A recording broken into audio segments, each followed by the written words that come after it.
आराध्य देव के श्री चरणों में सत सत नमन। मैं अभिनंदन गादिया सूरत से जैन हिंदी ऑडियो बुक में आपका स्वागत करता हूं। अगर आप इस चैनल पर नए हैं तो इसे सब्सक्राइब कर दीजिए और बेल आइकन प्रेस कर दीजिए, जिससे चैनल के नोटिफिकेशन आपको रेगुलर मिलते रहें। मन के जीते जीत, आचार्य श्री महाप्रज्ञ जी। प्रकाशक आदर्श साहित्य विभाग, जैन विश्व भारती, लाडनू। अध्यात्म के रहस्यों की खोज। हम किसी व्यक्ति के साथ 20 वर्ष जी लेते हैं पर उसे पहचान नहीं पाते। दूर के व्यक्ति को पहचानना कुछ आसान होता है, किंतु जिस व्यक्ति के पास रहते हैं उस व्यक्ति का पता लगाना, उसे जान पाना बहुत कठिन होता है। अध्यात्म का विषय इतना निकट, इतना अभिन्न है, इसलिए ये रहस्य बना हुआ है, किंतु रहस्य का उद्घाटन किए बिना हमारी कोई गति भी नहीं है। आज तक दुनिया में जितना विकास हुआ है वह रहस्यों के उद्घाटन के द्वारा ही हुआ है। भौतिक विज्ञान के क्षेत्र में भौतिक वैज्ञानिकों ने रहस्यों का उद्घाटन किया और आज वे अणु विस्फोट की भूमिका तक पहुंच गए। मानसिक जगत में मनोवैज्ञानिकों ने बहुत सारे रहस्यों का उद्घाटन किया और वे अवचेतन मन की भूमिका तक पहुंच गए। अन्य किसी क्षेत्र में जब रहस्यों का उद्घाटन हुआ तब शक्ति का स्रोत उनके हाथों में आ गया। बिना रहस्यों का उद्घाटन किए शक्ति का स्रोत उपलब्ध नहीं होता और शक्ति का स्रोत उपलब्ध किए बिना संसार का विकास नहीं हो सकता। आज का सारा विकास, भौतिक जगत का सारा विकास बिजली और ईंधन पर निर्भर है। पेट्रोल की एक समस्या उत्पन्न होती है और सारे राष्ट्र डगमगा जाते हैं, चिंता मग्न हो जाते हैं। उनके सारे शक्ति स्रोत सूखने लग जाते हैं। आप कल्पना करें कि आज विश्व में पेट्रोल न हो, बिजली न हो, आणविक ईंधन न हो तो क्या यह विकास टिक पाएगा? कभी संभव नहीं है। यह सब कुछ बिजली के आधार पर चल रहा है। हम इस बात को न भूलें कि हमारी शक्ति के विकास का एक स्रोत बिजली है। जैसे वर्तमान का सारा विकास बिजली पर निर्भर है, वैसे ही अध्यात्म शक्ति का विकास बिजली पर निर्भर है। यह अध्यात्म का रहस्य है। तेजस शरीर की अभिव्यक्ति। हमारा शरीर विद्युत का शरीर है। मुझे इसकी बहुत चर्चा करने की जरूरत नहीं है। जैन दर्शन को जानने वाला भली भांति जानता है कि हमारी सारी अभिव्यक्तियां तेजस शरीर के माध्यम से होती हैं। यदि तेजस शरीर न हो तो शरीर का संचालन नहीं हो सकता। कोई बोल नहीं सकता, कोई अंगुली भी नहीं हिला सकता, कोई श्वास भी नहीं ले सकता, कोई खा नहीं सकता, कोई खाने को पचा नहीं सकता। हमारी सारी ऊर्जा, सारी शक्ति जो प्रकट होती है वह तेजस शरीर के द्वारा ही होती है। यह सारा विद्युत मंडल, विद्युत का शरीर, तेजस शरीर एक द्वार बनता है शरीर के अवतरण का और अध्यात्म के निकट तक पहुंचने का। तेजस शरीर के द्वारा हम ऐसी शक्तियां उपलब्ध करते हैं जो वर्तमान विश्व के लिए आश्चर्यकारक हो सकती हैं। इन्हीं शक्तियों को प्राचीन साहित्य में लब्धि कहा गया है। इन्हें योगज विभूति भी कहा गया है। ये लब्धियां, रिद्धियां, योगज विभूतियां तेजस शरीर के माध्यम से प्राप्त होती हैं। जैन आगम प्रज्ञापना में 2 प्रकार के मनुष्यों का वर्णन प्राप्त है, रिद्धि प्राप्त मनुष्य और अरिद्धि प्राप्त मनुष्य। जिस मनुष्य को रिद्धियां प्राप्त हैं, विशेष शक्तियां उपलब्ध हैं, वह रिद्धि प्राप्त मनुष्य है। उसकी शक्तियां सचमुच विस्मयकारी हैं। बाह्य और अध्यात्म। अध्यात्म की चर्चा करते समय एक भेद रेखा खींचनी होगी कि हम किसे बाह्य माने और किसे अध्यात्म। प्राचीन आचार्यों ने एक भेद रेखा खींची है। भगवान महावीर ने कहा, अध्यात्म को जानने वाला बाह्य को जानता है और बाह्य को जानने वाला अध्यात्म को जानता है। इसका तात्पर्य है कि हमारे सामने 2 स्थितियां स्पष्ट हैं। एक है बाह्य जगत की और एक है अध्यात्म जगत की। एक है हमारे बाहर का संसार और एक है हमारे भीतर का संसार। बाहर के संसार का नाम है समाज और भीतर के संसार का नाम है व्यक्ति। व्यक्ति और समाज, ये 2 हमारे जीवन के पहलू हैं। हम बाह्य जगत से जुड़ते हैं, इसका तात्पर्य है कि हम दूसरे से जुड़ते हैं। जहाँ दूसरे के साथ हमारा संबंध स्थापित होता है वहाँ समाज बनता है। व्यक्ति समाज बन जाता है जहाँ हम अकेले रहे, किसी के साथ जुड़े नहीं, अकेलापन सुरक्षित रहा, वह हम व्यक्ति ही रहें, समाज नहीं बने। हम समाज का जीवन भी जीते हैं और व्यक्ति का जीवन भी जीते हैं। व्यक्ति के जीवन में घटित होने वाली घटनाएं भिन्न प्रकार की होती हैं। हम दोनों प्रकार का जीवन जीते हैं, वैयक्तिक और सामाजिक। हमारा जीवन दोनों आयामों वाला जीवन है। हमारा वैयक्तिक जीवन आध्यात्मिक जीवन है, आंतरिक जीवन है, और सामाजिक जीवन बाहरी जीवन है। यह बाह्य दुनिया में होने वाला जीवन है। हम दोनों प्रकार के जीवन जीते हैं और दोनों रहस्यों की खोज करते हैं। हम बाह्य जगत सामाजिक जीवन की जो घटनाएं हैं उनकी व्याख्या करते हैं और आंतरिक जगत व्यक्तिगत जीवन की जो घटनाएं हैं उनकी भी व्याख्या करते हैं। अंतर जगत चेतना का जगत है, केवल चेतना का जगत है। वहाँ केवल चेतना होती है और कुछ नहीं होता। इसे हम आनंद कहें, शक्ति कहें, ज्ञान कहें, कुछ भी कहें, केवल चेतना है। उस चेतना में जो कुछ है वह आनंद भी है, शक्ति भी है, ज्ञान भी है। ये सारी चेतना और कुछ नहीं है। बाहर का जगत नाना प्रकार का जगत है। यहाँ अनेक द्रव्य हैं, पदार्थ हैं, अणु परमाणुओं का संगठन है। भीतर केवल चेतना है, उसके अतिरिक्त कुछ भी नहीं है। एक है चेतना का जगत और एक है पदार्थ का जगत। जब हम चेतना के जगत की ओर बढ़ते हैं, जो भी निर्णय करते हैं, जहाँ पहुँचते हैं, वह है हमारा अध्यात्म। चेतना से हटकर दूसरों के साथ जुड़कर जो कुछ करते हैं वह है हमारा भौतिक जगत, वस्तु जगत। रहस्य की खोज के लिए कुछ गहराई में उतरना पड़ता है। कई बार ऐसा होता है कि निमित्त बनता है और रहस्य का उद्घाटन हो जाता है। कई बार ऐसा होता है कि निमित्त नहीं बनता, अनायास ही अतल गहराई में डुबकी लगाने का मौका मिलता है और रहस्य का उद्घाटन हो जाता है। चिकित्सा जगत में नया प्रवेश। एक व्यक्ति पहाड़ के पास बैठा था। झरना बह रहा था। एक हिरनी आई। उसने लंबे समय तक अपनी एक टांग को पानी में डुबोए रखा। दूसरे दिन भी आई, तीसरे और चौथे दिन भी आई। 4 दिन तक वह लंगड़ाते लंगड़ाते आई और 5वें दिन वह ठीक ढंग से चलने लगी। उस व्यक्ति ने सोचा ये रोज क्यों आती है। उसने पता लगाया, हिरनी के पैर को देखा। उसका पैर जख्मी था, हड्डी टूट सी गई थी।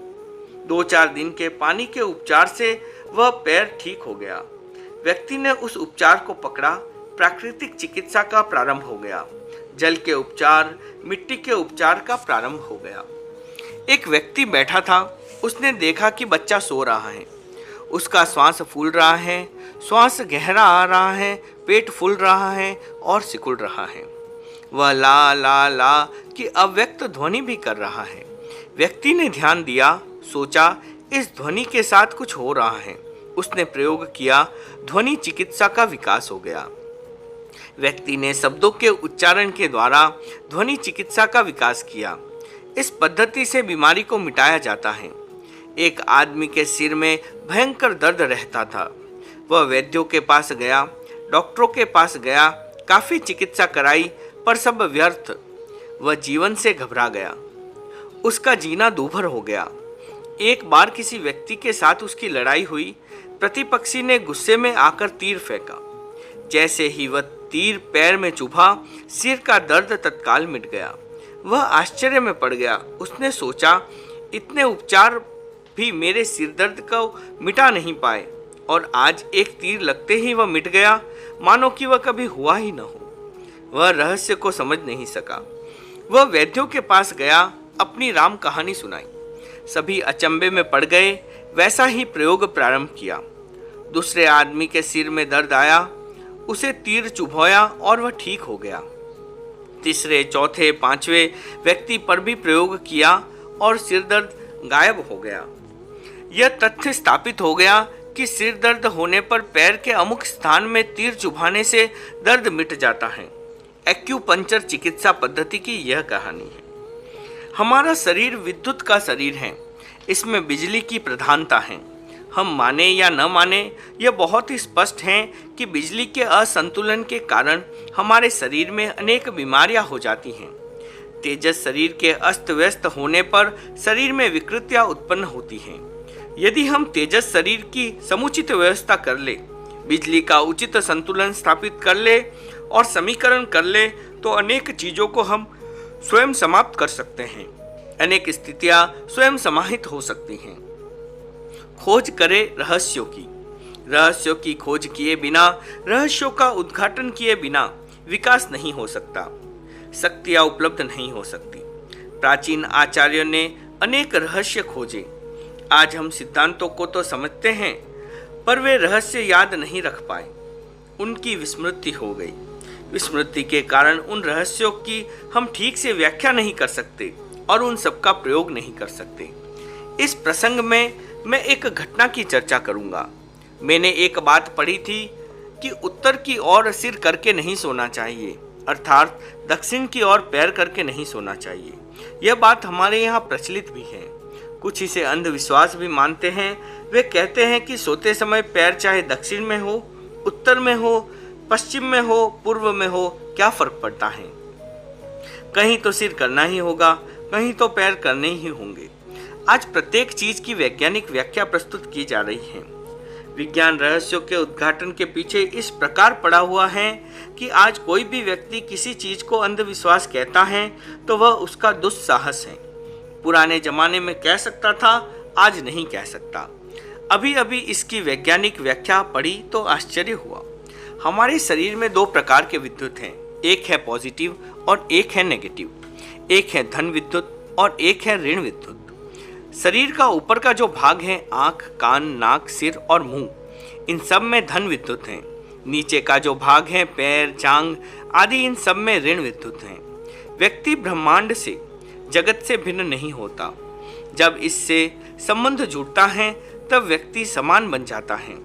हम ऐसे जगत में जीते हैं जहाँ वातावरण का प्रभाव होता है, परिस्थिति का प्रभाव होता है। हम इन सब से प्रभावित होते हैं। विश्व में दो ध्रुव माने जाते हैं, एक है उत्तरी ध्रुव, दूसरा है दक्षिणी ध्रुव। जो उत्तरी ध्रुव है उसमें बिजली का अटूट भंडार है। वहाँ इतनी बिजली है कि जहाँ जाने पर ऐसा लगता है कि मानो सैकड़ों सूर्य उग आए हों। बहुत चकाचौंध है, पता ही नहीं लगता कि कहीं अंधकार है। दक्षिणी ध्रुव में भी इतनी ही विद्युत है। उत्तरी ध्रुव में धन विद्युत है और दक्षिणी ध्रुव में ऋण विद्युत है। जब आदमी उत्तर की ओर सिर करके सोता है तब उसके पैर दक्षिण की ओर होते हैं। दक्षिण से जो विद्युत का प्रभाव आता है वह ऋणात्मक होता है और मनुष्य के पैर की विद्युत भी ऋणात्मक होती है। जहाँ दो ऋणात्मक विद्युत परस्पर मिलती हैं वहाँ प्रतिरोध होता है, टक्कर होती है। इसी प्रकार जब धन विद्युत से धन विद्युत मिलती हैं तब प्रतिरोध होता है। वे एक दूसरे को सहारा नहीं देती किंतु एक दूसरे को हटाने का प्रयास करती हैं। इसलिए जो व्यक्ति दक्षिण की ओर पैर करके सोता है उसकी ऋण विद्युत दक्षिणी ध्रुव से आने वाली ऋण विद्युत से टकराती है। उस स्थिति में व्यक्ति के मन में चिंता उत्पन्न होती है, पूरे स्वप्न आते हैं, शरीर में बीमारियां और विकृतियां उत्पन्न होती हैं। इसलिए वैज्ञानिकों ने यह प्रतिपादन किया कि दक्षिण की ओर पैर करके नहीं सोना चाहिए। इससे शारीरिक और मानसिक दोनों प्रकार की बीमारियां होती हैं। रहस्यों का उद्घाटन करने पर जो बात हमारी समझ में सही दृष्टि से आती है और जिस पर हमारा सही विश्वास उत्पन्न होता है वह मान्यता मात्र से नहीं होता। पाप से बचने के उपाय। धर्म का मूल सूत्र है पाप से बचो, पर कैसे बचा जा सकता है, यह प्रश्न है। कितना चंचल है मन, कितना चंचल है शरीर, कितनी चंचल है वाणी, इनसे कुछ न कुछ हो ही जाता है। हम पापों से बचे, क्या उपाय है उनसे बचने का? अध्यात्म के रहस्य का उद्घाटन किए बिना यह समझ में नहीं आ सकता। यह प्रश्न समाहित नहीं हो सकता। वह यह मान ही नहीं सकता कि पापों से आदमी बच सकता है और इस दुनिया में रहकर आदमी पापों से बच सकता है, जहां पाप करने के लिए हजारों प्रेरणाएं निरंतर प्राप्त होती रहती हैं। ऐसी स्थिति में पापों से कैसे बचा जा सकता है? भगवान महावीर ने इसका उपाय बताते हुए कहा, एक कछुआ है, जब कोई कठिन स्थिति पैदा होती है, पक्षी उसे नोचने आते हैं, सियार आदि उसे खाने आते हैं, असुरक्षा का वातावरण बन जाता है, भय उत्पन्न हो जाता है, तब वह तत्काल अपनी खाल में चला जाता है। प्रकृति ने उसे ऐसी खाल भी दी है जो उसके लिए ढाल का काम करती हैं। प्राचीन काल में जब तलवारों और भालों से युद्ध होता था तब योद्धा अपने हाथों में ढाल रखते थे। वह भी कछुओं की खाल से ही बनती थी। कछुआ अपनी खाल के भीतर जाने के बाद सब प्रकार से सुरक्षित बन जाता था। क्या हमारे पास भी कोई ऐसी ढाल है जिसमें पहुंचकर हम पापों से बच सकें? हमारे मन में वासना उभरती है, हमारे ऊपर वासना का आक्रमण होता है, क्रोध का आक्रमण होता है, आवेश का आक्रमण होता है। क्या कोई उपाय है इन आक्रमणों से बचने का? हाँ, उपाय है। भगवान ने कहा, जैसे कछुआ बाहरी आक्रमण से बचने के लिए अपनी ढाल में चला जाता है, वैसे ही तुम अध्यात्म में चले जाओ, सभी आक्रमणों से बच जाओगे। चेतना के पास चले जाओ, भीतर चले जाओ, अंदर प्रवेश कर लो, सुरक्षित हो जाओगे। जब तक मन बाहर भटकता है तब तक वासनाएं उभरती हैं, आवेश उभरते हैं। जो स्थितियां चिंता, भय और दुख उत्पन्न करने वाली हैं, वे सारी उभरती हैं, उभर सकती हैं। तुम भीतर चले जाओ, चेतना के जगत में चले जाओ, चेतना का नैकट्य प्राप्त कर लो, सुरक्षित हो जाओगे, पाप से बच जाओगे। वहां कोई खतरा नहीं, कोई भय नहीं। यह एक ज्वलंत शक्ति है, इसका अनुभव किया जा सकता है। प्रवेश करे चेतना में। एक बात वह होती है जो माननी पड़ती है और एक बात वह होती है जो माननी नहीं पड़ती, किंतु जिसकी अनुभूति की जा सकती है। अध्यात्म की बात मानने की बात नहीं है, यह अनुभूति में लाने की बात है।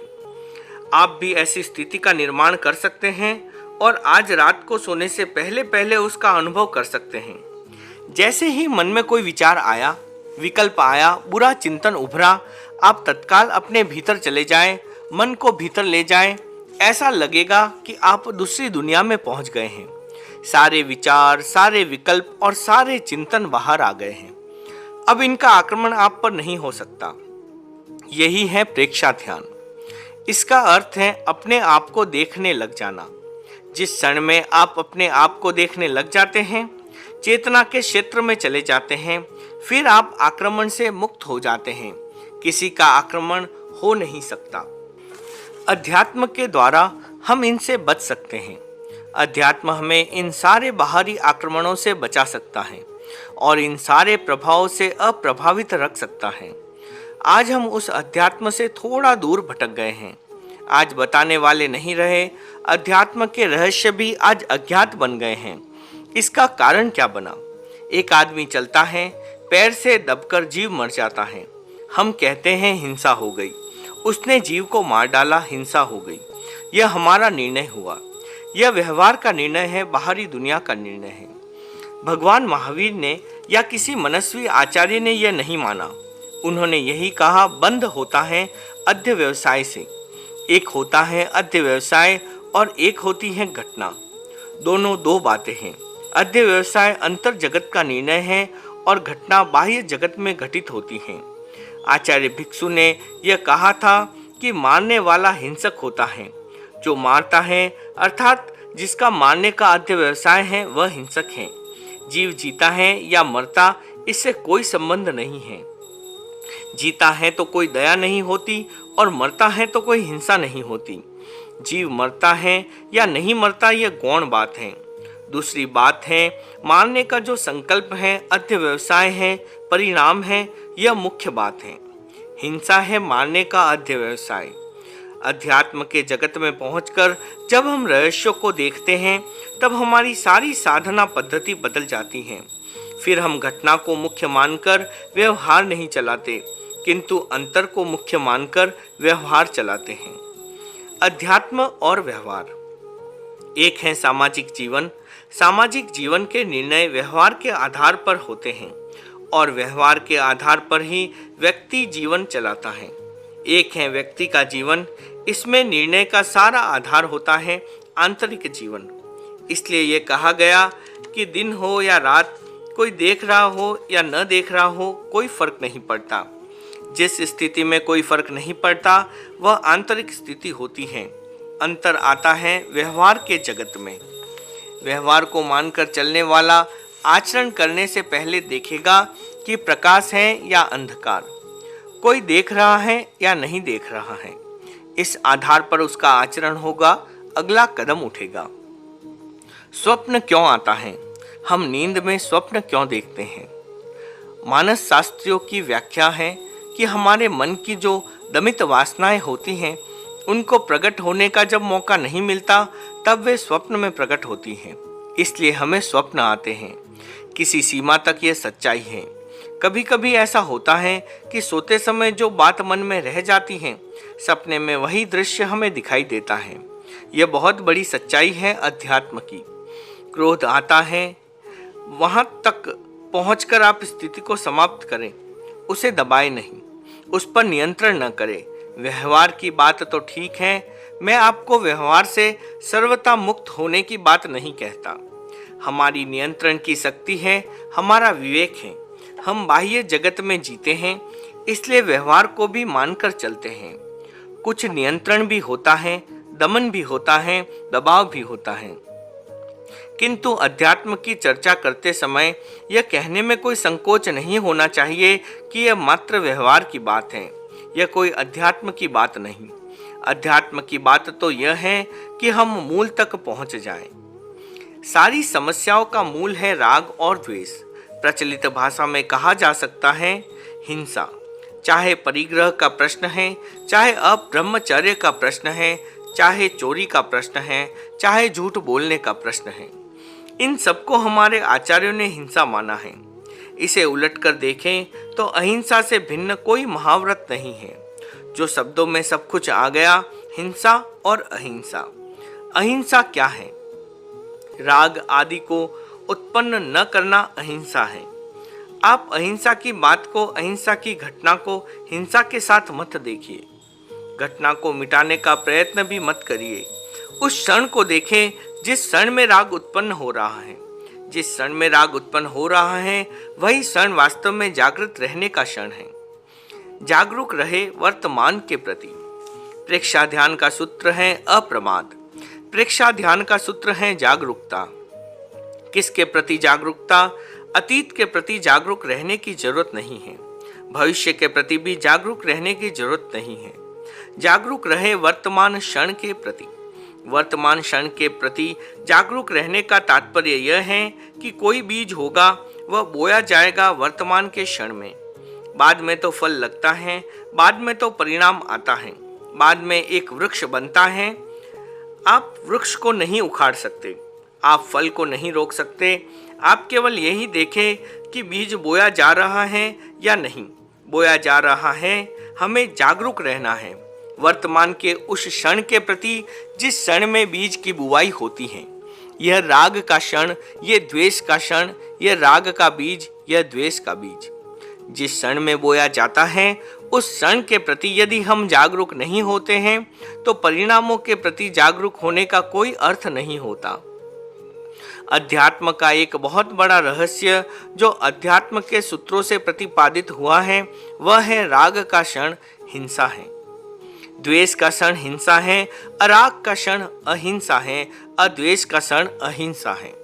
बहुत विचित्र घटनाएं घटित होती है। मन में कोई भी विकल्प उठा, विचार आया और हमने उसकी उपेक्षा कर दी। इसका परिणाम यह हुआ कि वह बीज बो दिया और वह बीज जब बड़ा होगा तो निश्चित ही अपना परिणाम लाएगा। हम दुनिया की घटनाओं को देखें, 50-60 वर्ष तक जिस व्यक्ति का जीवन यशस्वी रहा, जिस व्यक्ति का पूर्वाध पूर्ण तेजस्वी और उदितोदित रहा, वही व्यक्ति अपने जीवन के उत्तरार्ध में पतित हो गया, नष्ट हो गया। हमें आश्चर्य होता है कि यह कैसे हुआ। जो व्यक्ति 50-60 वर्ष तक यशस्वी और तेजस्वी जीवन जी लेता है वह आगे के वर्षों में पतन की ओर कैसे जा सकता है? हम सामान्यतः इसकी व्याख्या नहीं कर सकते, किंतु ऐसा घटित होने के पीछे भी कुछ कारण अवश्य होते हैं। यदि हम सूक्ष्मता से ध्यान दें, गहराई से सोचे तो यह तथ्य स्पष्ट होगा कि जो बीज बोया गया था उसका प्रायश्चित नहीं हुआ, वह वृक्ष बन गया, घटना घटित हो गई। प्रायश्चित यही तो है कि जिस क्षण मन में राग का संस्कार उत्पन्न हुआ, जिस क्षण में द्वेष का संस्कार उत्पन्न हुआ, उसे धो डालो, सफाई कर दो, परिवर्तन कर दो, फिर वह सताएगा नहीं। बीज को नष्ट कर दिया, वह वृक्ष नहीं बन पाएगा। प्रायश्चित नहीं होता है तो बीज को पनपने का मौका मिल जाता है, अंकुरित होने का मौका मिल जाता है। कालांतर में वह वृक्ष बन जाता है, उसके फल लग जाते हैं, उसकी जड़ें जम जाती हैं। अब हमारे वश की बात नहीं रहती। हमें उसके फल भुगतने पड़ते हैं। फल भुगतने के लिए हमें बाध्य होना पड़ता है। अध्यात्म का बहुत बड़ा रहस्य है कि हम क्षण के प्रति जागरूक रहें, जिस क्षण में राग और द्वेष के बीज की बुआई होती है। अध्यात्म और कानून। हम अहिंसक हैं। हमने बहुत स्थूल रूप से मान लिया कि किसी को न मारना अहिंसा है, किंतु राग द्वेष के बीजों की बुआई होती जाएगी तो अहिंसा कैसे हो सकेगी। व्यवहार के जगत की बात तो ठीक है, कोई आदमी अगर किसी को नहीं मारता है तो वह कानून की पकड़ में नहीं आएगा। कानून उसे पकड़ेगा नहीं, सताएगा नहीं, क्योंकि वह ऐसा कोई काम नहीं कर रहा है जो कानून की सीमा में आ सके। कानून का सूत्र है कार्य, ऐसा कार्य जो पकड़ में आ सके। अध्यात्म का सूत्र है अध्य व्यवसाय। कार्य हो या न हो, अध्य व्यवसाय मात्र जिम्मेवार हो जाता है। ऐसा अध्य व्यवसाय, ऐसा संकल्प, ऐसा विचार, ऐसा परिणाम जो हिंसा प्रधान हो, वह आया। आपने कुछ किया नहीं, फिर भी आप उस हिंसा से बंध गए। आप अपने आप को वैसा प्रस्तुत कर सकते हैं कि हमने कुछ किया तो नहीं, फिर हम उस घटना के प्रति उत्तरदायी कैसे। अध्यात्म इसे स्वीकार नहीं करता कि आपने क्रिया रूप में कुछ किया या नहीं। वह वहां तक पहुंचता है कि आपने ऐसा सोचा या नहीं, ऐसा चिंतन किया या नहीं। अध्यात्म का सारा निर्णय होता है चिंतन के आधार पर, परिणाम और अध्य व्यवसाय के आधार पर। कानून का सारा निर्णय होता है कार्य के आधार पर। यदि यह बात हमारी समझ में ठीक से आ जाती है तो जागरूकता का क्षेत्र खुल जाता है, जागरूकता की सीमा बढ़ जाती है। फिर हम परिणाम के प्रति उतने जागरूक नहीं होते जितने कि मूल के प्रति जागरूक हो जाते हैं। जब मन पर थोड़ा प्रमाद छाता है, हमारी जागरूकता चली जाती है परिस्थिति पर, परिणाम पर। हम सोचने लग जाते हैं कि उसने मेरी शिकायत कर दी, उसने मेरे साथ ऐसा व्यवहार किया, उसने मेरा अपमान कर डाला। हमारा सारा चिंतन बाह्य जगत पर चल जाता है। यह नहीं सोचा जाता कि राग का क्षण हमने कैसे जिया था, द्वेष का क्षण हमने कैसे जिया था। हम अध्यात्म से हटकर बाहर के निर्णय पर चले जाते हैं। कर्तृत्व आत्मा का। भगवान महावीर ने महत्वपूर्ण सूत्र दिया कि समूची जिम्मेवारी, समूचा दायित्व आत्मा पर है। उन्होंने कभी नहीं कहा कि आत्मा के अतिरिक्त दूसरा कोई शत्रु है या मित्र है। उनका सूत्र यही रहा कि आत्मा ही मित्र है। बाहर मित्र की क्या खोज कर रहे हो। उन्होंने कभी नहीं कहा कि दूसरा कोई तुम्हें बंधन में डालता है, फंसाता है। यह बंध और मोक्ष का दायित्व, यह पुण्य और पाप का दायित्व, यह सुख और दुख का दायित्व, सारा दायित्व आत्मा का है। आत्मा ही सब कुछ करने वाला है। क्या हम अध्यात्म के इस रहस्य की गहराई तक पहुंचने का प्रयत्न करते हैं कि यह सारा दायित्व हम पर है। हमेशा हम प्रत्येक बात का दायित्व दूसरों पर डाल देते हैं, और हम जब तक दूसरों पर दायित्व नहीं डाल देते तब तक मन बेचैन रहता है। हम बहाना ढूंढ लेते हैं कि अमुक ने ऐसे किया, अमुक ने वैसे किया। ऐसा कर हम अपने आप को हल्का अनुभव करते हैं और सोचते हैं कि चलो अपना काम हो गया। किंतु अध्यात्म का रहस्य इससे भिन्न है। अध्यात्म का महत्वपूर्ण रहस्य यह है कि किसी के लिए कोई जिम्मेदारी नहीं। सारी घटनाओं के लिए जो अंतिम जिम्मेदारी है वह अपनी आत्मा है, अपना अध्य व्यवसाय है। अभी मैंने जिनकी चर्चा की है वे सब खोजे गए रहस्य हैं। हमारे तीर्थंकरों ने, हमारे आचार्यों ने इनकी खोज की थी। जो खोजे गए रहस्य हैं उनकी मात्र स्मृति मैंने आपके सामने प्रस्तुत की है, आपको थोड़ी सी याद दिलाई है। इन रहस्यों के प्रति हमारा ध्यान केंद्रित हो और नए रहस्यों को खोजने की एक तड़प, एक भावना, सघन श्रद्धा मन में जागृत हो, पुरुषार्थ उस दिशा में आगे बढ़े तो इस संसार में भोगी जाने वाली बहुत सारी व्याधियों और मानसिक संकटों से बच सकते हैं। हम कछुए की भांति अपने लिए ऐसी ढाल बना सकते हैं, सारे आक्रमणों, अतिक्रमणों से अपने आप को सुरक्षित अनुभव कर सकते हैं। अध्यात्म और व्यवहार। प्रवृत्ति से पूर्व उद्देश्य को स्पष्ट करना आवश्यक होता है। बिना प्रयोजन मूर्ख भी प्रवृत्त नहीं होता, इसलिए प्रयोजन को स्पष्ट करना पड़ता है। साधना का उद्देश्य और संबंध बताना जरूरी होता है। प्राचीन काल में ग्रंथ निर्माण के प्रारंभ में मंगलाचरण, उद्देश्य और संबंध बताया जाता था। आज भी वह आवश्यक है। हम जो कर रहे हैं उसका उद्देश्य स्पष्ट होना चाहिए। आत्म साधना, ध्यान, समाधि का प्रयत्न होता है, उसका भी उद्देश्य स्पष्ट होना चाहिए। हम वह प्रवृत्ति क्यों कर रहे हैं, हम उस प्रवृत्ति के द्वारा क्या होना चाहते हैं। दो स्थितियां होती हैं, एक स्थिति है और दूसरी है होना। है ये प्रकृतिवादी दर्शन का विषय है। प्रकृतिवादी दर्शन वर्णन करता है, निरूपण करता है कि क्या है। आचार शास्त्र या आचार विज्ञान का प्रतिपादन है कि क्या होना चाहिए। जहाँ मूल्य का प्रश्न है वहाँ होने की बात प्राप्त होती है कि मुझे क्या होना है, व्यक्ति को क्या होना चाहिए, समाज को क्या होना चाहिए। जहाँ होने की बात आती है वहीं मूल्यों का विकास होता है, आचार शास्त्र का विकास होता है। होने की बात के साथ मुझे क्या होना है यह भी जुड़ जाता है, क्यों होना चाहिए यह भी स्पष्ट हो जाता है। चेतना के दो प्रकार। जैन आगमों में दो शब्द व्यवहृत हैं, संज्ञोपयुक्त और नौ संज्ञोपयुक्त। चेतना दो प्रकार की होती है, संज्ञोपयुक्त चेतना और नौ संज्ञोपयुक्त चेतना। जिसमें संज्ञा होती है वह संज्ञोपयुक्त चेतना है और जिसकी संज्ञा समाप्त हो जाती है वह नौ संज्ञोपयुक्त चेतना है। वीतराग नौ संज्ञोपयुक्त होता है। उसके उपयोग में चेतना में कोई संज्ञा नहीं होती, वह संज्ञातीत चेतना होती है। संज्ञातीत चेतना का अर्थ है विशुद्ध चेतना, केवल चेतना। जहाँ चेतना के साथ संज्ञा का मिश्रण होता है, जो चेतना संज्ञा से प्रभावित होती है, जो चेतना संवेदात्मक होती है, वह संज्ञोपयुक्त चेतना कहलाती है। संज्ञाएं 10 हैं। आहार संज्ञा, भय संज्ञा, मैथुन संज्ञा, परिग्रह संज्ञा, क्रोध संज्ञा, मान संज्ञा, माया संज्ञा, लोभ संज्ञा, लोक संज्ञा, ओध संज्ञा। हमारी साधना का एकमात्र उद्देश्य है चेतना में से इन सारी संज्ञाओं को निकाल देना, वीतराग बन जाना। यही उद्देश्य है हमारी अध्यात्म साधना का। चेतना के साथ जो संवेदन जुड़ा हुआ है, संज्ञा जुड़ी हुई है, उसको समाप्त कर देना, यह हमारा स्पष्ट लक्ष्य है। इसमें न कोई चमत्कारिक शक्ति प्राप्त करने का उद्देश्य है और न कोई और। केवल अपनी चेतना का संशोधन, परिमार्जन या परिष्कार करना है। जब व्यक्ति की चेतना परिमार्जित और परिष्कृत होती है तब विकास प्रारंभ हो जाता है। क्या हम आहार नहीं करें? क्या आहार संज्ञा को समाप्त करने का यही अर्थ है?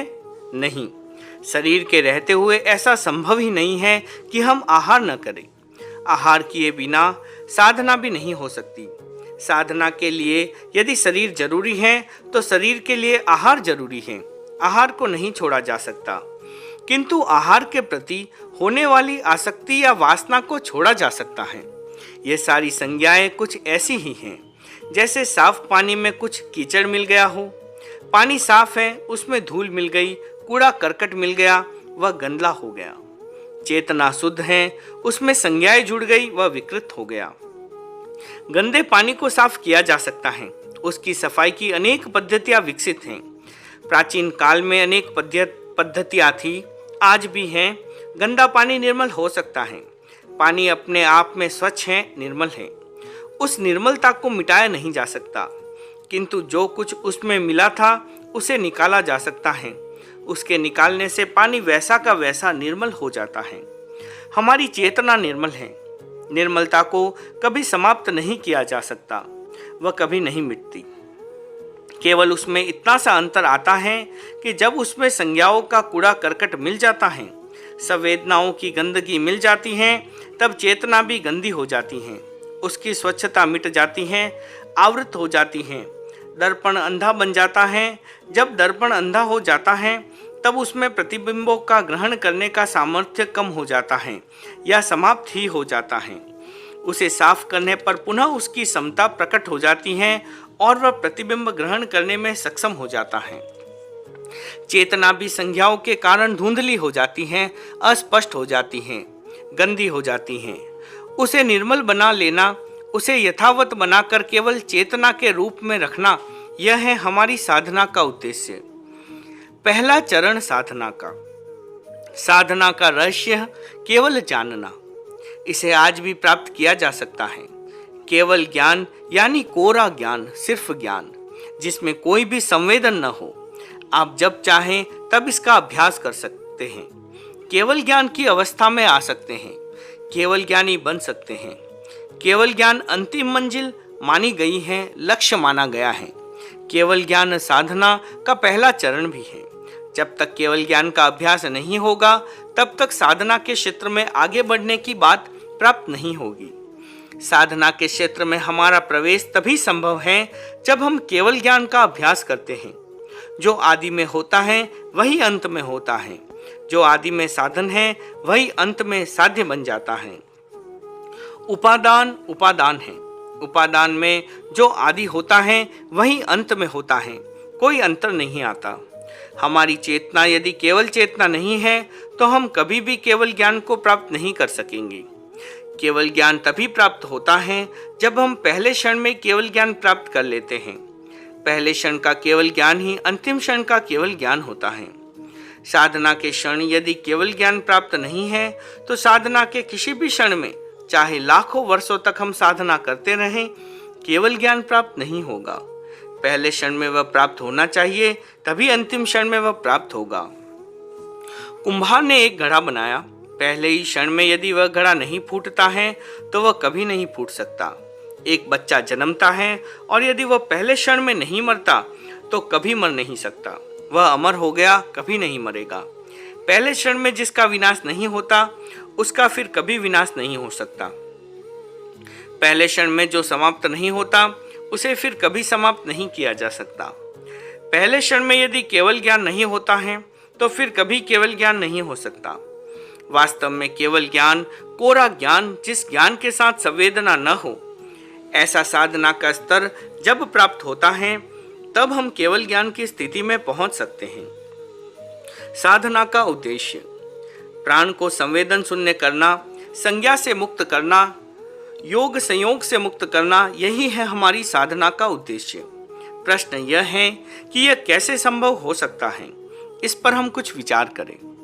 योग संयोग से मुक्त होने के लिए लोकोत्तर चित्त का निर्माण करना होता है। हमारा चित्त दो प्रकार का है, लौकिक चित्त और लोकोत्तर चित्त। जो चित्त संज्ञा में फंसा हुआ है, संवेदना में उलझा हुआ है, वह है लौकिक चित्त।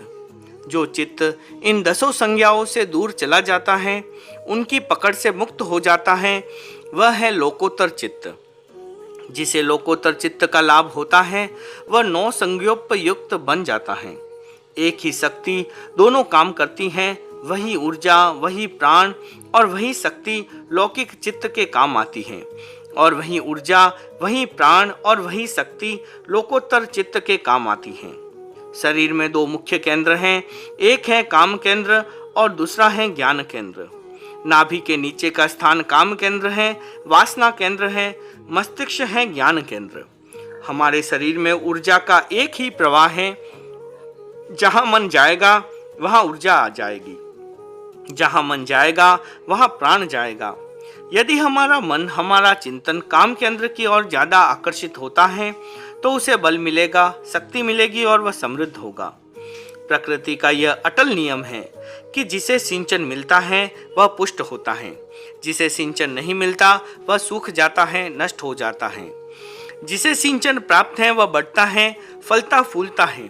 जिसे सिंचन प्राप्त नहीं है वह टूट जाता है, ठूंठ मात्र रह जाता है।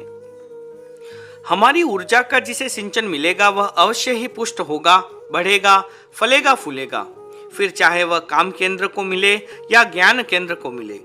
यदि हमारा सिंचन नीचे की ओर जाता है, काम केंद्र की ओर जाता है, तो हमारी ऊर्जा का प्रवाह उस ओर मुड़ जाता है। हमारी सारी प्राण शक्ति उसी ओर प्रवाहित होने लग जाती है। तब काम केंद्र बलवान होता है और ज्ञान केंद्र कमजोर हो जाता है। यह है लौकिक चित्त की प्रक्रिया, यह है लौकिक चित्त का कार्य। लौकिक चित्त सदा कामना को पुष्ट करता है, काम केंद्र को सिंचन देता है, बलवान बनाता है। मनुष्य के जीवन में कामना का जितना तनाव होता है उतना तनाव किसी का भी नहीं होता। वह मनोवैज्ञानिक दृष्टि से निरंतर रहने वाला तनाव है। क्रोध का आवेग कभी कभी होता है, लोभ की चेतना कभी कभी होती है, किंतु काम की चेतना निरंतर रहती है। जब हमारी चेतना काम केंद्र की ओर अधिक बहने लगती है, तब सहज ही ज्ञान केंद्र की शक्तियां क्षीण होती जाती हैं। साधना से इसे उलटना होता है। जो साधक अपने ज्ञान का विकास चाहता है, जो अपनी शक्तियों का विकास चाहता है, जो निर्मलता चाहता है, उसे चेतना के प्रवाह को उलटना होगा, मोड़ना होगा, अर्थात मन को ऊपर की ओर ले जाना होगा। बहुत बार कहा जाता है कि ऊपर की ओर देखो। इसका अर्थ यह भी हो सकता है कि मोक्ष की ओर देखो। मोक्ष बहुत दूर है, इतने दूर क्यों जाएं? निकट में देखें और मन की गति को मस्तिष्क की ओर कर दे, गति को बदल दे, प्राण की धारा के प्रवाह को मोड़ दे, उसे ऊपर की ओर कर दे, उसे ज्ञान केंद्र की ओर मोड़ दे। उससे ज्ञान केंद्र को सिंचन मिलेगा। जब ज्ञान केंद्र को सिंचन मिलेगा, तब ज्ञान पुष्ट होगा। साधना सहज रूप में सफल होती जाएगी। ज्ञान केंद्र पुष्ट तब होता है जब हमारी ऊर्जा ज्ञान केंद्र में प्रवाहित होती है। यह ऊर्जा जो ऊपर की ओर जाती है, उसे कुंडलिनी का जागरण कहे या विशिष्ट ज्ञान की उपलब्धि कहे, कुछ भी कहा जा सकता है। ज्ञान के सारे केंद्र मस्तिष्क में हैं, शक्ति के सारे स्रोत मस्तिष्क में हैं। शरीर शास्त्र दृष्टि से भी देखा जाए तो सारे शरीर तंत्र का संचालन मस्तिष्क के द्वारा होता है। पैर में एक छोटा सा कांटा चुभा, पैर में पीड़ा हो रही है, कांटे की चुभन का अनुभव हुआ, हाथ पैर के सहयोग के लिए आगे बढ़ता है, किंतु यह होता कैसे है?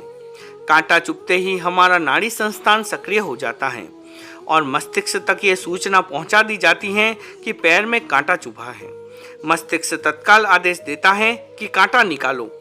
आदेश हाथ तक आएगा, अंगुली आगे बढ़ेगी, पैर का कांटा निकल जाएगा। यह सारा संचालन होता है मस्तिष्क से। संचालन का यह मुख्य केंद्र है। इस पर जितना ध्यान केंद्रित होगा, उतना ही विकास होता जाएगा। हम बहुत ही कम हिस्से का विकास कर पाते हैं। इसका कारण भी स्पष्ट है। हमारी जितनी शक्ति है, हमारा जितना शयोपशम है, उसको हम काम में नहीं लेते। हमारे शयोपशम का कुछ हिस्सा काम में आता है, शेष यूं ही रह जाता है।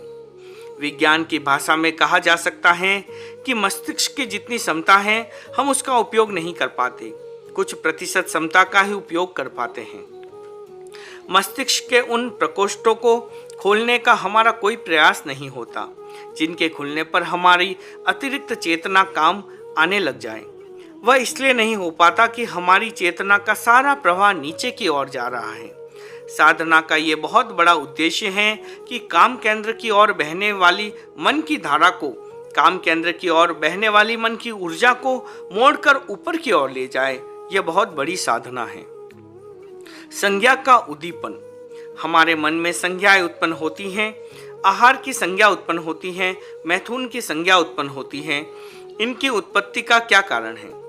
आगमों में प्रत्येक संज्ञा की उत्पत्ति के चार कारण बतलाए हैं। उनमें से एक कारण बहुत ही महत्वपूर्ण है और वह है स्मृति। बार बार आहार की स्मृति करते हैं, बार बार भय की स्मृति करते हैं, बार बार मैथुन की स्मृति करते हैं, बार बार काम की स्मृति करते हैं और ये संज्ञाएं उत्तेजित हो जाती हैं, उभर जाती हैं।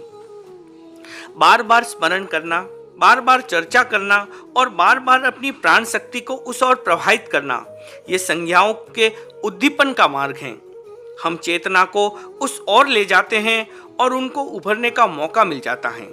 यदि चेतना उस ओर नहीं जाती है तो उनको उभरने का अवसर ही नहीं मिलता। इसलिए महर्षियों ने बहुत गहराई में जाकर यह कहा कि साधक विकथा न करे। यह बहुत गहरी बात है, मर्म की बात है।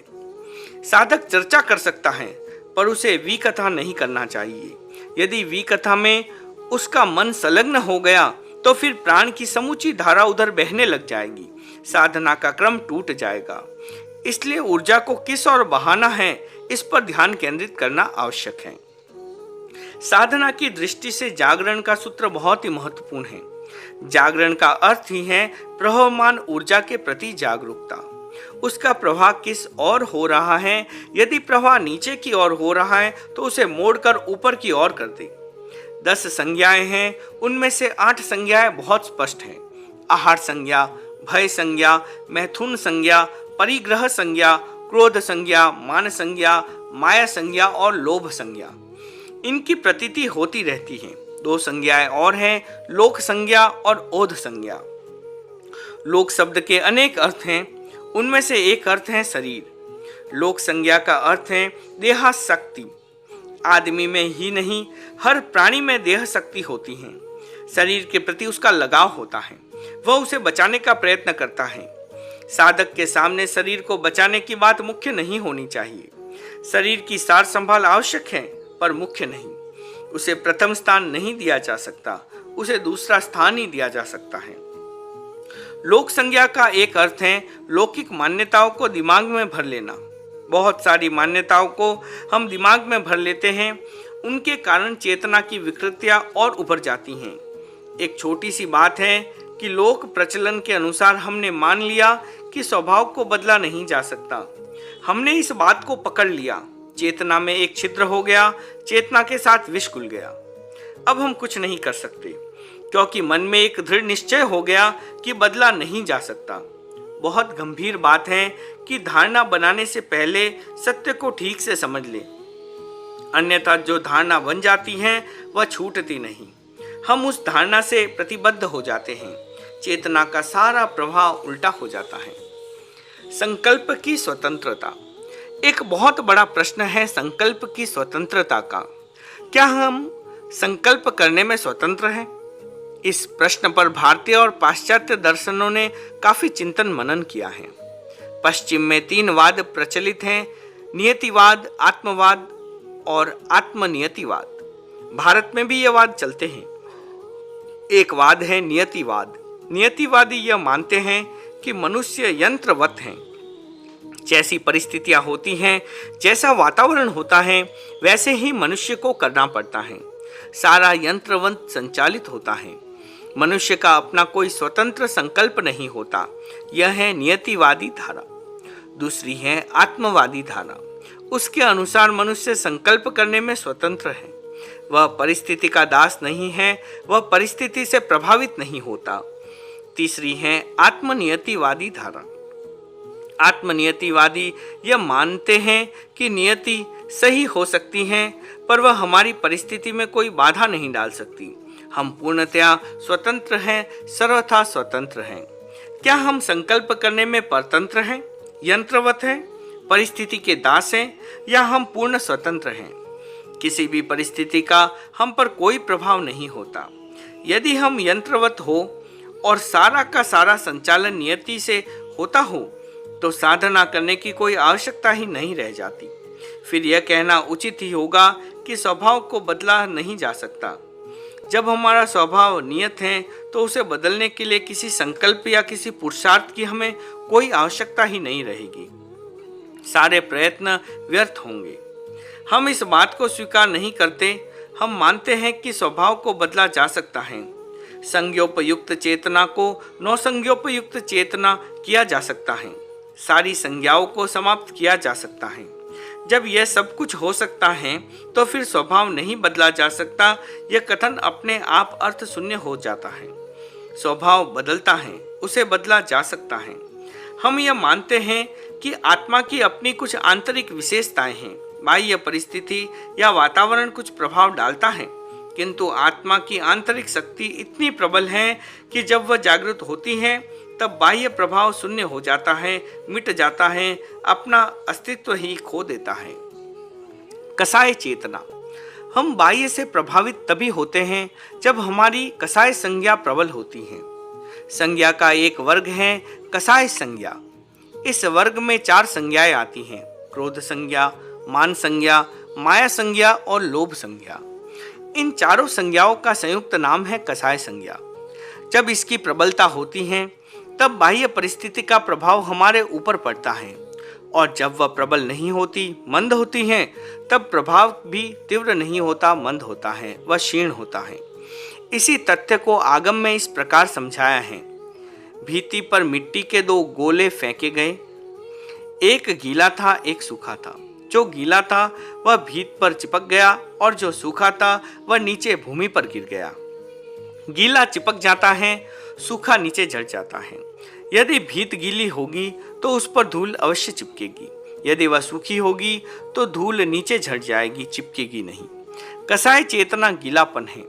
वह जब प्रबल होती है तब बाह्य परिस्थितियां प्रबल रूप में प्रभावित करती हैं। जब वह प्रबल नहीं होती तब बाह्य वातावरण प्रभावित नहीं करता।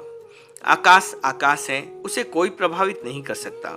चाहे वर्षा हो, चाहे ओले गिरे, चाहे आंधी और तूफान चले, चाहे बिजली गिरे और चाहे कुछ भी हो, आकाश आकाश ही रहता है। वह वर्षा से न गीला होता है और न आंधी से धूमिल होता है। वह न ओलों से खंड खंड होता है और न बिजली से जलता है। धूप कितनी ही तेज क्यों न हो, आकाश कभी गर्म नहीं होता। बर्फ चाहे कितनी ही पड़े, आकाश कभी ठंडा नहीं होता। चेतना यदि विशुद्ध है तो बाहर कुछ भी होता हो, व्यक्ति पर कोई असर नहीं होगा। चेतना में संज्ञा का चेप होता है, वह बाहर की बात को पकड़ लेती है, बाहर की बात पर चिपक जाती है, तब उत्तेजना बढ़ती है। हम इस तथ्य को स्पष्टता से समझें कि लौकिक मान्यताओं के आधार पर अपनी धारणाएं न बनाएं। हमें इस लोक संज्ञा को भी छोड़ देना है। संज्ञा मूर्छा। संज्ञा को यदि हम एक शब्द में समझना चाहें तो वह है मूर्छा। जैसे भय की मूर्छा को तोड़ना है, काम की मूर्छा को तोड़ना है, कसाय की मूर्छा को तोड़ना है, परिग्रह की मूर्छा को तोड़ना है, वैसे ही लोक मूर्छा, लौकिक धारणाओं की मूर्छाओं को भी तोड़ना है। इसकी मूर्छा प्रबल होती है। जब तक ये नहीं टूटेगी तब तक दूसरी मूर्छाओं को तोड़ने का प्रयोजन सिद्ध नहीं होगा। हम अपनी मान्यताओं में उलझ जाते हैं। जिनकी चिंतन क्षमता कम होती है वे बहुत जल्दी उलझते हैं। हमें इस खतरनाक घाटी को पार करना है, लोक संज्ञा को समाप्त कर डालना है। एक संज्ञा है औध संज्ञा, सामूहिक चेतना या प्रभावपाती चेतना। हमने बहुत बार सुना है, लोग कहते हैं डरना क्या है, जो सबको होगा वही मुझे होगा, हो जाएगा। यह प्रभावपाती चेतना है। एक प्रवाह के साथ अपने को जोड़ देना और उससे संयुक्त होकर अपने बुरे आचरण को प्रभावपाती चेतना के द्वारा संरक्षण देना। जो सबको होगा वह मुझे भी होगा, कोई चिंता की बात नहीं। यह बहुत ही खतरनाक चेतना है। जब हम इस चेतना में फंस जाते हैं तब बाहर निकलना कठिन हो जाता है।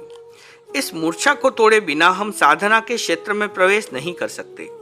बहुत आवश्यकता है कि इस मूर्छा को तोड़े और अपने व्यक्तित्व का निर्माण करे, शुद्ध चेतना का निर्माण करे।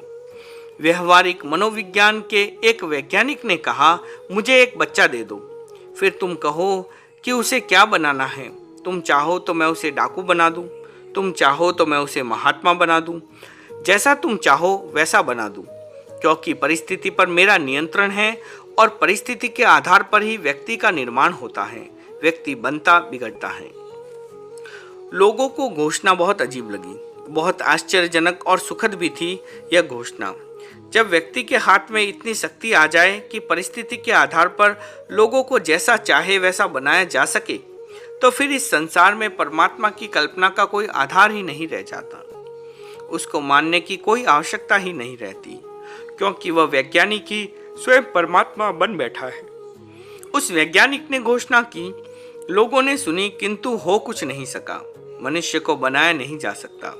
केवल बाह्य परिस्थिति के आधार पर जहाँ व्यक्ति के निर्माण की बात आती है, वहाँ हम इस सच्चाई को भुला देते हैं कि मनुष्य का यदि अपना कुछ भी नहीं है तो वह मनुष्य भी नहीं है। वह चेतनावान प्राणी नहीं है, फिर तो वह मात्र यंत्र है। इस बात को हम समझ ले कि यदि कोई साधक भी यह घोषणा करे कि एक बच्चा मेरे पास रखो, आप जैसा चाहोगे वैसा बना दूंगा, तो यह भी संभव नहीं है। केवल परिस्थितियों के द्वारा व्यक्ति का निर्माण नहीं किया जा सकता, तो केवल साधना के द्वारा भी उसका निर्माण नहीं किया जा सकता।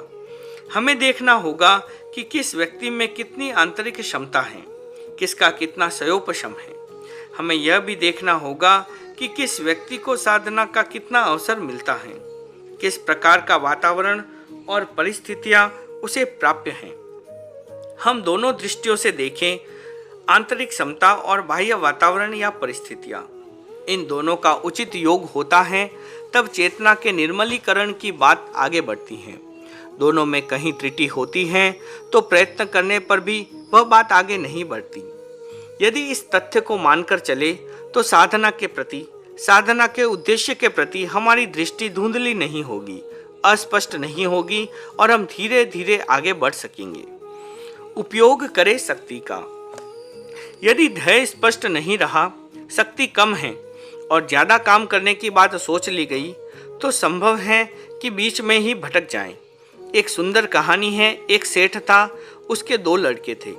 सेठ ने सोचा कि किसको उत्तराधिकारी बनाऊं। उसने परीक्षा लेनी चाहिए। वह बहुत संपन्न था। दोनों बेटों को 5-5 लाख रुपए दिए। उसने कहा, जाओ, मैंने तुमको रुपए दिए हैं, अपने राज्य के प्रत्येक शहर में 1-1 कोठी बनाओ और 3 माह के भीतर मुझे सूचना दो। वे गए। राज्य के अनेक शहर थे। 3 माह बीत गए, समय पूरा हुआ। एक लड़का आया। वह थका मांदा था, सुस्त था। सेठ ने पूछा, कोठियां बना दी? उसने कहा, हाँ, कुछ शहरों में बनाई हैं, सब शहरों में कैसे बना पाता। आपने जो धन दिया वह तो 3-4 कोठियों के निर्माण में ही पूरा हो गया। दूसरा बेटा भी आ गया। वह प्रसन्न दिख रहा था। सेठ ने पूछा, कितनी कोठियां बनाई? उसने कहा, पिताजी, सभी शहरों में कोठियां बना दी। कितना व्यय हुआ? सेठ ने पूछा। बेटे ने कहा, कुछ नहीं लगा, 5 लाख वैसे के वैसे पड़े हैं। कैसे किया तुमने? वह बोला, सभी शहरों में मैंने मित्र बनाए, इतने गहरे मित्र कि उन सब की कोठियां मेरी अपनी कोठियां हैं। जब चाहे तब वहां जा सकते हैं। पिता प्रसन्न हुआ। हम शक्ति का उपयोग कर सकते हैं, किंतु अपनी शक्ति को तोलकर समझकर कि कितनी शक्ति है, उस शक्ति का उपयोग कैसे हो। यदि स्वयं की शक्ति का ठीक विवेक होता है तो सभी स्थानों पर कोठियां बन जाती हैं, और यदि शक्ति का ठीक अंदाजा नहीं होता, निर्णय नहीं होता, शक्ति के व्यय का विवेक नहीं होता, तो थोड़ी कोठियां बनती हैं और धन चुक जाता है। ओम अरहम।